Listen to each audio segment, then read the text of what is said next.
저의 이 내 나라를 분석하는 제일 중요한 건 군사주의라는 겁니다. 군사주의라는 것은 군사적 우위, 군사력의 우위를 통해서 자신의 국가 의사를 타국 또는 전 세계에 관철시키려는 그런 모습입니다. 현재 미국의 사망자의 4분의 1을 흑인이 차지하고 있습니다. 미국의 65세가 넘는 인구 중에 약 3천만 명이 의료보험 건강보험을 받지 못하고 있습니다. 미국 노동자의 절반은 직장에서 해고되면 건강보험이 있습니다. 미국의 현재의 지도가 리퍼블릭이라고 하는 공공성, 공화국이라고 하는 그런 기본에 충실하지 못하고 있습니다. 대단히 취약한 상황입니다. 그렇게 본다면 현재 과연 코로나를 미국이 제대로 극복할 수 있습니다. 만약에 미국이 코로나를 제대로 극복하지 못하면 세계적인 차원에서 코로나 극복을 해야 미국의 군사주의의 모순이 쌓이고 이것이 코로나를 통해서 전면적으로 드러났다라고 저는 이렇게 보고 있습니다. 트럼프 대통령이 2021년 미국 의회에 요구한 예산 크게 두 가지가 나옵니다. 반드시 써야 되는 거, 지금 공무원들 월급이라든지 대통령이 쓸 수 있고 안 쓸 수 있는 그런 재량 지출이 있습니다. 그런데 그 재량 지출에 해당하는 돈의 62%가 국방입니다. 군사주의 모순을 힘내는 군기를 축소하는 것, 군사력에 쓸 돈은 자국의 국민의 건강과 생명에 있습니다. 전 국민 건강보험은 맥주 변화제 비무장 후보는 무릎으로 목을 2분 이상 눌러서 그냥 살해한 것은 그 조지 플로이드 사건 때문에 미국에서 아주 격렬한 인종차별 단일의 시위가 있었습니다. 미국은 군사주의 모순을 해결하고 미국이 차별과 불평등을 해결해야 되는 그런 과제, 그런 상황에 놓여 있다고 봅니다. 북한이 남북 연락사무소 폭파하는 상당히 충격적입니다. 지금 북한이 연락사무소를 폭파하고 우리 대통령을 격렬하게 비난한 직후에 나온 북한의 공신입니다. 북한 농업에 필요한 트랙터 부품을 어떻게 조달하고 어떻게 개발할 것인가, 이게 굉장히 중요한 과제다. 그러니까 지금 북한으로서는 어떻게 하면은 북한 사람들이 요구하는 좀 더 나은 생활, 좀 더 나은 삶을 어떻게 더 충족시켜 줄 수 있을 것인가. 북한의 경제 개발을 하려면 북한의 재산권 제도가 정립돼야 됩니다. 자리 잡아야 돼요.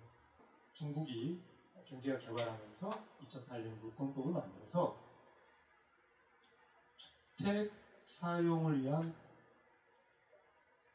토지 이용권, 주택 토지 이용권은 자동으로 연장된다는 조항을 만듭니다. 재산권이 인정되지 않는, 재산권이 충분히 보장되지 않는 그런 사회제도에서는 경제개발이 되게 어렵다는 거죠. 혹은 이번에 북한의 이 행위는 북한 자신에게도 대단히 불리한 행동이다, 그렇게 저는 생각합니다. 그런데 그러면 왜 그렇게 북한은 그런 행동을 했는가?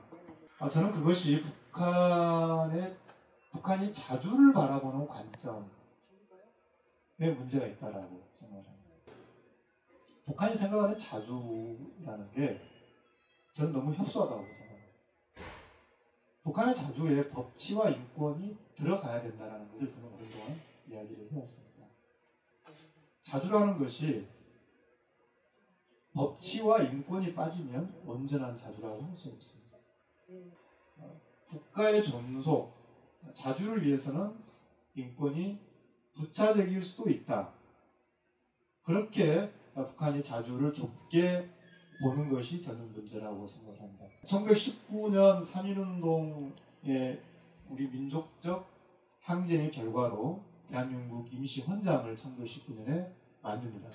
즉 대한민국이 국가가 없던 때이지만 임시헌장을 만드는데 거기에는 사형제 폐지, 전 국민의 보통선거권, 거주의 자유, 집회 결사, 출판의 자유, 종교의 자유, 재산권의 보장.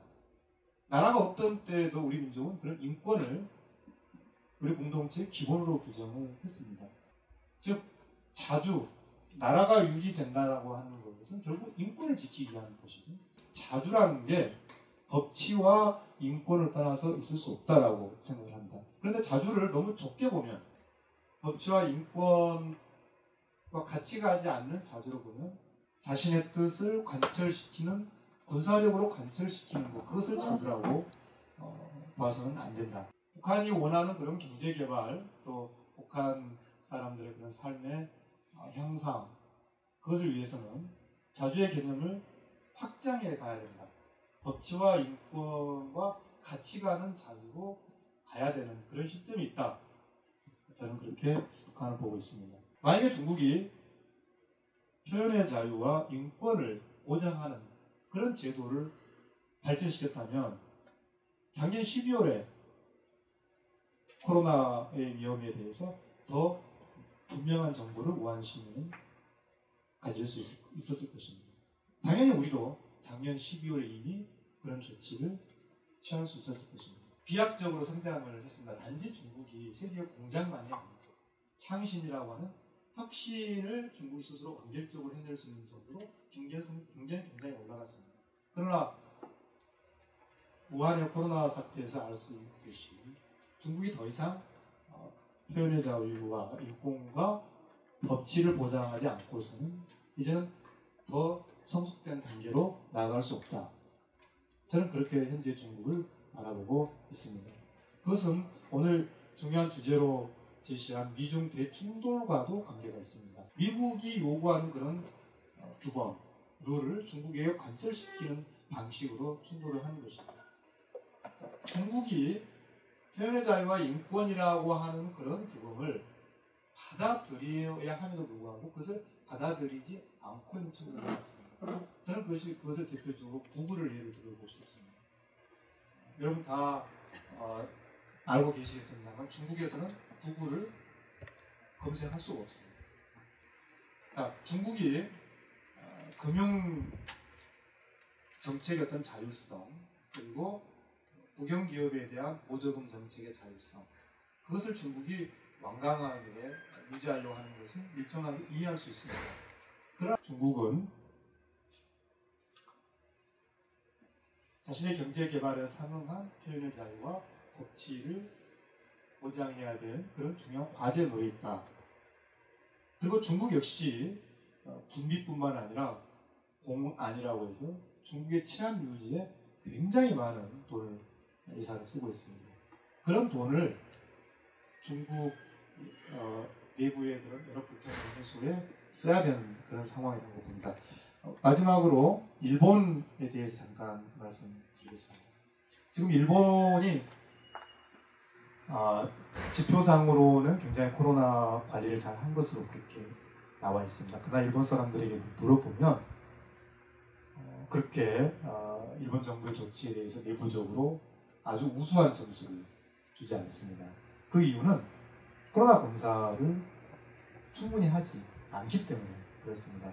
이달 10일 기준으로 보면 우리가 약 120만 건을 했다면, 검사를 했다면 일본은 약 한 50만 정도 검사를 했습니다. 왜 잘 산다고 생각하는 일본이 왜 이렇게 검사를 제대로 충분히 하지 못하는 것인가? 그것은 저는 일본의 오이즈미 정부 시절의 민영화와 관련되어 있다고 생각합니다. 이명박 정부 시절과 비슷하다고 생각을 하면 됩니다. 그러면서 일본이 우리가 알고 있는 그러한 사회의 공공 기반이 튼튼한 나라가 아니라 사회 공공성이 대단히 취약한 나라가 되어버렸습니다. 미국뿐만 아니라 일본도 아까 말씀드린 리퍼블릭이라고 하는 사회의 연대, 함께 보살피고 공공으로 사회를 유지하는 그런 틀이 약해져 있다. 그럼에도 불구하고 일본은 여전히 미국과 같이 군사주의를 버리지 못하고 있습니다. 그것이 바로 아베 정권이죠. 아베 정권이 일본의 평화헌법 부족, 전쟁하지 않는 나라라고 하는 그것을 고치겠다는 것이 아베가 말하는 개헌이거든요. 미국, 북한, 중국, 일본 저의 관점은 저는 군사주의 모순을 해결하고 공공성을 회복해야 되는 그런 공통의 과제를 가지고 있다. 그리고 인권과 법치의 요구가 그 민중 속에서 대단히 중요하게 제기되고 있다. 이런 관점에서 우리 주변 나라들을 저는 보고 있습니다.